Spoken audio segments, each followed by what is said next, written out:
Hello, Cancer, Sun, Moon, Rising, and Venus signs. Kamusta kayo? Sana ba'y nasa mabuti kayong kalagayan? Welcome back po sa Star Tarot. At kung bago kayo dito, welcome din po kayo. Please subscribe, like, share my videos, and leave me a comment kung nakaresonate kayo. Hala, ang dulas. So, we have the Knight of Cups. Wow, maganda. May offer. Empress. Ooh, wow, beautiful. Beautiful. So, Knight of Cups, mayroong offer dito of love. No? Mayroong offer of love. So, baka ang iba sa inyo rito, single pa, and maybe you are looking for love. So, eto na yon. Baka merong maliligaw sa'yo, merong gusto makipag-date sa'yo, yung ganon. Pwede rin na apology ito. Baka merong magsusorry din sa inyo dito, Cancer, kung sino man ang maaaring nagkaroon ng meron nagawang hindi maganda sa iyo, something na hindi nakakatuwa, at maaring ngayon willing na siya na humingi ng inyong kapatawaran, no? So, pwedeng merong ganon. With the Empress energy, this is really beautiful energy kasi si Empress very abundant and prosperous energy ito. So, maaaring meron ditong mga kaperahang paparating or mga siguro meron bagong money path, bagong income stream na magbubukas para sa inyo or sisimulan ninyo sa ngayon na siyang magdadala sa inyo ng prosperity and abundance. At siguro din sa ngayon, Cancer, maybe you're going to focus more on also on nurturing yourself, no? Kasi siguro baka na-realize niyo na, teka lang, parang lagi na lang ako yung nag-aalaga sa mga tao sa paligid ko, pero yung sarili ko medyo napapabayaan ko na. Kaya siguro ngayon, you are also going to focus on taking care of yourself, nurturing yourself, you know. Siguro ikaw din ay magpapa-glamorize, magpapa-beauty, 'di ba? Puwedeng ikaw ay magpapasalon, puwedeng ikaw ay magpapa-spa, yung mga gano'n, no? So, go for it, Cancer. You deserve it. And we have Ace of Swords. Ace of Swords is a new beginning energy. And by the way, si Empress din, new beginning energy din ito eh. This is creation energy. You know, kaya definitely meron kayong sisimulang bagong ganap sa buhay. With the Ace of Swords, this is victory energy as well. So, meron kayo ditong pagtatagumpayan. Meron kayong sigurong problema na pinagdaanan or challenges na pinagdaanan, but now you are going to survive, no? You're going to survive and you're going to succeed, no? Sa pagharap sa kung anumang hamon ng buhay na iyan. Kaya, maganda to, you know? This is victory. Meron naghihintay na bagong path sa buhay ninyo rito na siyang pwede mo namang simulan, no, ng bagong yugto, no, sa buhay ninyo. Kaya, congrats. So, tignan natin kung ano pa ang mga mensahe sa inyo. And Cancer, I would like to say thank you, you know, for subscribing to my channel. And if you haven't subscribed yet, subscribe na po kayo. Thank you. And also, there is a join button sa baba ng video. So, kung interested po kayo mag-member sa channel, yung join button po sa baba, yun lang po ang i-click ninyo. Thank you. So, we have creative projects. Wow. So, meron ditong mga siguro opportunities sa inyo na po pwedeng dumating at maaring yan ay something that you like to do at yun, no, maaring creative projects ang mga ito.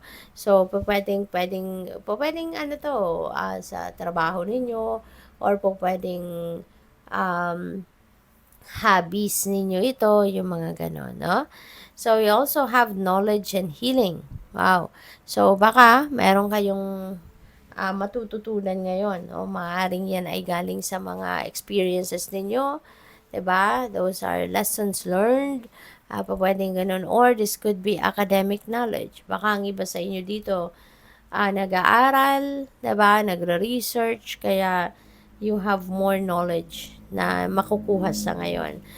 And the healing also, possible na ang iba sa inyo dito is also on the road to healing process. No, maaring ito ay healing ng inyong pwedeng mga physical ailment ninyo, no? Kung ang iba sa inyo mayroong mga pinagdadaan ng physical ailments, siguro ngayon you will be receiving that healing energy at magsisimula na sigurong gumaling kayo, magsisimula na kayong makaramdam ng pagbabalik ng inyong physical strength and vitality, yung ganon. Pwede rin ang healing na to is healing ng inyong mga emotional burden, emotional baggages, no, emotional wounds. So, pwede may mga ganong ganap din sa ngayon. Focus. Ayan. So, this is a reminder para sa'yo, no, na you really need to put your 100% focus on the things that you are going to do para na mapagtagumpayan mo ito. Kasi kung distracted ka, 'di ba? Kung hindi ka naman nakakapag-focus sa kung ano man ang inyong ginagawa or gagawin, then papaano na lang, ano na lang ang mangyayari, hindi ba? So, sayang ng effort and energy mo. Kaya, this is a reminder para sa'yo to put your focus, no? Put your focus sa kung ano man ang mga bagay na gagawin mo. Alright? Para makasiguro ka na yan ay pagtatagumpayan mo at hindi masasayang, no, ang inyong effort. So, what else? We have financial discipline. Pagdating din sa pera, kailangan andarin mo, paganahin mo yung inyong disiplina para, alam mo yon, kontrolado mo pa rin yung inyong budget plan. Hindi kayo yung mag-overspend, hindi kayo yung gagastos ng hindi necessary, yung mga ganun ba. We have happy ending, Cancer. Magkakaroon kayo ng masayang resulta, no, sa kung ano man ang inyong mga pinagkakaabalahan or ano man ang inyong ginagawa. Okay, this is happy ending. Pwedeng sa relationship yan, makakarating kayo sa pagpapakasal, sa pag-aasawa, pagsasama, or sa inyong ginagawang proyekto, no? Maybe this is a completion time. Kaya ma-achieve mo na to, magiging masaya ka. So, final message ninyo, parenting. So, siguro, no? Baka kayo ay isa na talagang magulang, kaya kailangan ninyo sa ngayon, no, na pag-focusan ang inyong pagiging magulang, pag-aalaga sa mga anak ninyo, sa pamilya ninyo, yung ganon.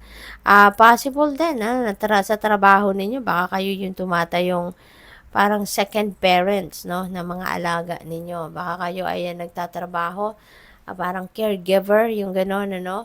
You are caregiving to children, kaya kapag iniiwan sa inyo yung mga bata, no, kayo yung tumatayong parang magulang nila, no, sa facility kung saan ka nagtatrabaho. So, yung parang ganon. Alright? So, good luck sa'yo.